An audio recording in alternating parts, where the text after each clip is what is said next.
وعلیکم السلام ورحمت الله وبرکاته. یو سوال کړی دی چې یو کس باندې قرضونه نو قرضونه چې ور باندې یا عزیز یا فتاح دغه وظیفه دې ډیره کوي او بیا د دعا کوي. دویم سحر او ماخام دی وزر دا وای حسبي الله لا اله الا هو عليه توکلت وهو رب العرش العظیم. بیا د دعا کوي دا د قرض پریشانی به ختم شي. وعلیکم السلام ورحمت الله وبرکاته. د ټینشن او د پریشانی د ختمولو لپاره دا وظیفه ډیره کوي یا لطیفو یا لطیفو. دا د 314 ځل سحر وای 314 ځل ماښام. یو بل سوال کړی دی چې زمونږ یو ګروپ دی پاغه کې یو کس تلاوت کوي او وایس میسج باندې نو کچرتا تلاوت ډایرک وی او تاسو یې اورئ نو بیا خو سجده سهو لازمیږي چې آیات د سجدي تلاوت شي او کنا هغه وایس میسج وکي او بیا ګروپ ته درولېږي نو دا خو ریکارډ ده او ریکارډ باندې سجده سهو نه لازمیږي.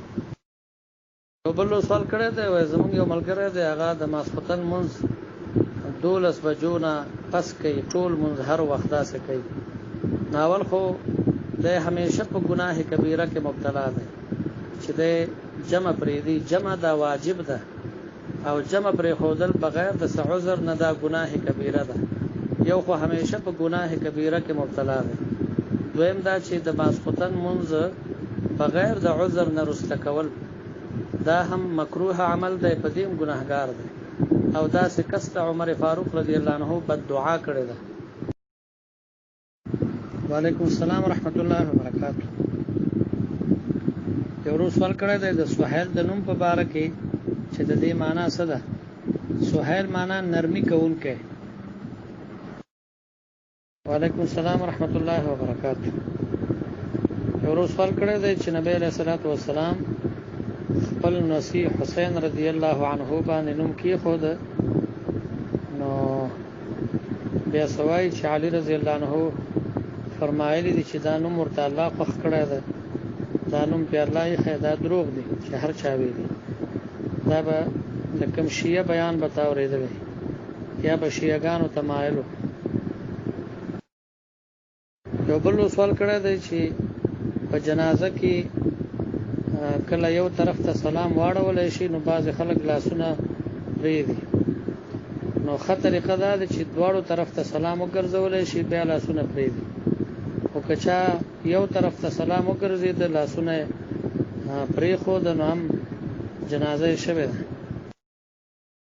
یو بل سوال کړی دی چې پیالوي یا بل لوخي مات شوی نو داغه استعمال څنګه دی. داغه استعمال مکروه ده البته که نور لوخ نوی هغه د مجبورۍ د وجه نه استعمالي نو پروا نه کوي. نور مات لوخ پاغه کې خوراک او اسکاک دا مکروه ده. یو بل سوال کړی دی چې یو کس په بل باندې دعوا وا د پیسو او بیا هغه ته قسم ورکړی دی نو چې څوک په چا دعوا کوي هغه به گواهان پیش کوي. کاغذ سره گواهان او فبها به حق جوړيږي او که گواهان نو نو چا باندې چې دعوه کړی دا هغه به خامخا قسم کوي. کاغه قسم وکړو بس بیا په حق نه لري.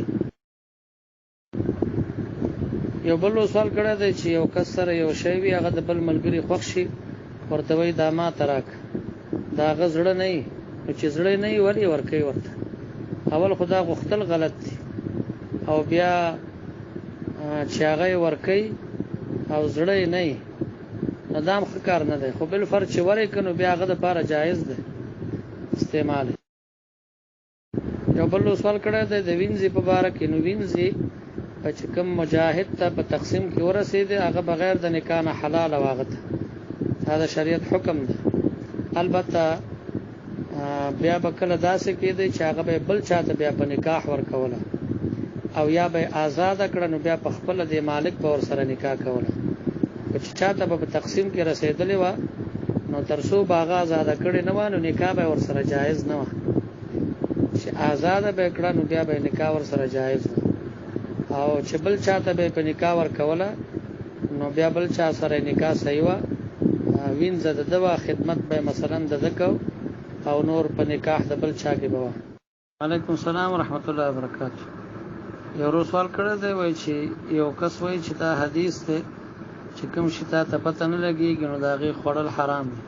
دې سمت ده یو خدای چې تا ته معلوم نه چې دا شی حلال دی که حرام دی هغه نه خو بزان ساتي هغه ته شبهات وای نبی اسلام فرمایي فتق الشبهات او نور دا چې کوم شي په باره کې شکی نو هغه په پښتنه کې د عالم نه چې دا حلال دی که حرام دی هغه نه پس په یا استعمالي یا به ځان ساتي یعنی که جایز وي نو استعمالي به که حرام نو ځان به ساتي.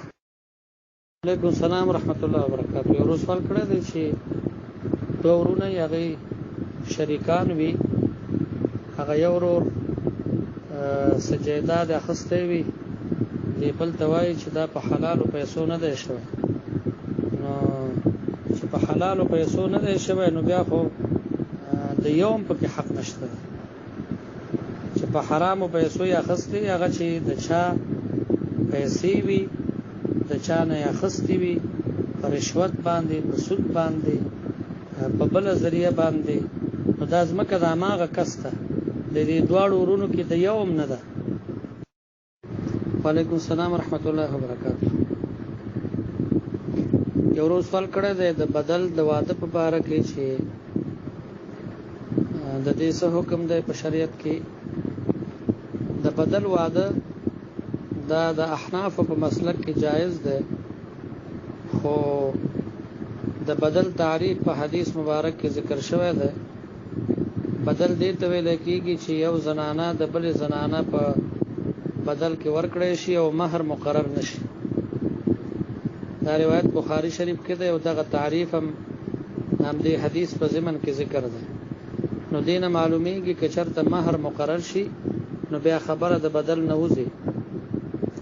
خدای یاد لري چې مہر دا نه ده چې 15000 او 10000 روپۍ مقرر کی بس دا مہر ده نه که بغیر د بدل نه تاسو ورکوله نو څومره مہر مقرر کو دومره مہر چې مقرر شي نو بیا خبره د بدل نه وځي. په هر حال بدل اگر که جواز شته ده خو نقصانات ډیر زیات دي. د بدل نه بسړی ډیر ځان ساتي.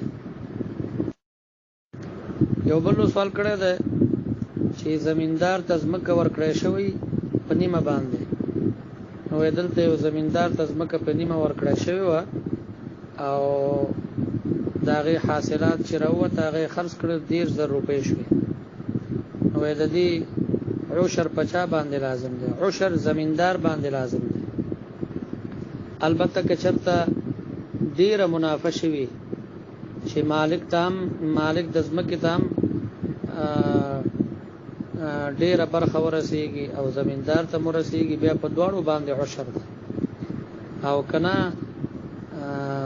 حاصلات لګوي مالک ته لګ ورسیږي نو به هر صورت عشر په زمیندار باندې لازم ده.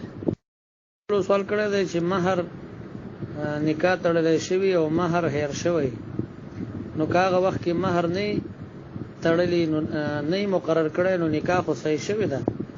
البته دا چې بیا هم مہر به ورکوي ښځې ته او د دوی چې په خپل منځ کې په څه باندې اتفاق راغی چې 50000 کالدارو نه کمې نه نو مہر اوس هم ورکوی شي. وعلیکم السلام ورحمت الله وبرکاته. یو روز سوال کړی دی سوال ژبه باندې د پوره پوهېږم هم نه نستوړي یاد زما په خیال نستوړي چې د سړي ښکته یو دی اودس کوي لاسونه وینځل فرض دي نستوړي نه نستوړي به سړی اوچتوي او وینځي به تر څنګلو پورې لاسونه او کدای که یو سړی مریض وي بیمار وي هغه نشي اوچتوي نو بیا نستوړي چې وینځي او چې داسې وینځي چې لاندې لاسونه ورسره پوره وینځلی شي اوبه ترې وبهیږي نو بیا هغه هم صحیح ده.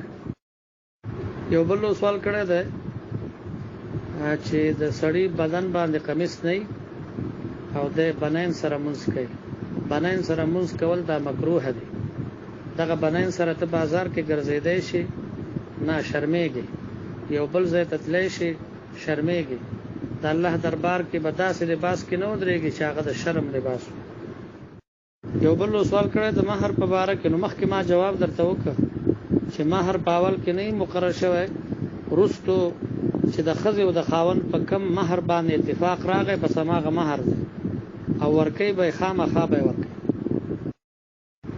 یو بل سوال کړی دی چې یو کس دی د هغه یو ښځه په نکاح کې ده او هغې ته طلاق نه دی ورکړی د بلې خور سره یې نکاح وکړي نو د بلې خور سره یې نکاح کېږي نه الله فرمایي تاسو باندې حرام دي ان تجمعوا بین الاختین چې تاسو دوه خوریانې په نکاح کې جمع کوئ نو اولې ته چې طلاق ورکړی نه نو دویمې سره نکاح شوې نه ده بالکل هغه په نشت باندې حساب ده او که چېرته اولې ته طلاق هم ورک او تر اوسه پورې د هغې لا عدت تېر شوی نه دی نو هم د دې دویمې خور سره نکاح نه ده جایز البته چې کله د هغې عدت ختم شو نو بیا د دویمې سره نکاح جایز یو بل سوال کړی دی چې یو زنانه هغې سره نکاح وشي لیکن رخصتي نه یې شوي او د رخصتۍ نه مخکې طلاق ورکړي نو دغه زنانه باندې بیا عدت نشته دی بل سوال کړی دی چې امام مسافر وي هغه په 2 رکعاتو کې سلام وګرځي او چې کوم مقیم مقتدیان هغه پاسېږي د دې 2 رکعاتو کې باغې سوای هغه به د فاتحې په اندازه باندې خاموش ولاړی چې څومره وخت کې فاتحه ویل کېږي بیا به هغه نه پس رکوع ته لاړ شي ځکه دوی اوسم د امام په متابعت کې دي او د امام په متابعت کې چې وی نو په دوی باندې فاتحه ویل نشته ده البته که چا ویلې نو هم مونږ شوی ده یو بل سوال کړی دی چې مسبوق وي یعنی دا غنه یو رکعت یا 2 رکعات تلی او امام سلام وګرځي د مر سره سلام وګرځي نو دغه وخت کې چې دی اللهم انت السلام وای نو دې سره مونږ نه خرابېږي ده بیا دې پاسې کې خپل مونږ دې پوره کی او سجده سهو دی وکي په اخر کې مونږ صحیح ده یو بل سوال کړی دی د کمیټې په باره کې کمیټې څوک ورته قسط وایي څوک ورته کمیټې وایي نو دا جایز ده دا د پیسو جمع کولو یو طریقه ده